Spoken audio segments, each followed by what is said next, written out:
Padayong gipatuman sa Provincial General Services Office ang Adap a Barangay program sa Barangay Parmbugas, Claveria ning probinsya. Lakip sa priority project ang teachers dormitory nga nagkantidad og 958,589 pesos and 50 centavos ug balay tulugan nga nagkantidad usab og 444,089 pesos. Mitunol usab ang buhatan sa Pgso og construction materials, solar panel, monoblock chairs ug school supplies. Salamat kayo, Gobernador. Manginaot mi nga di lang kay kini ang sinugdanan sa mga kalambuan nga imong ihatag kanamo kun dili hangtod-sangtod diha sa imong pagpangalagad isip usa ka gobernador dinhi sa Misamis Oriental. Subay usab sa single-digit poverty incidence program, nagpahigayon ang Pgso og survey sa 125 ka pamilya sa nasangpit nga barangay.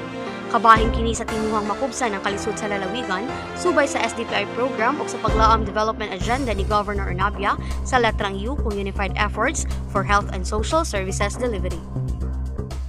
Kini nga programa gihatag ang pagtagad sa gobernador para matuki ang mga panginahanglanon sa 424 ka kabarangayan ning probinsya.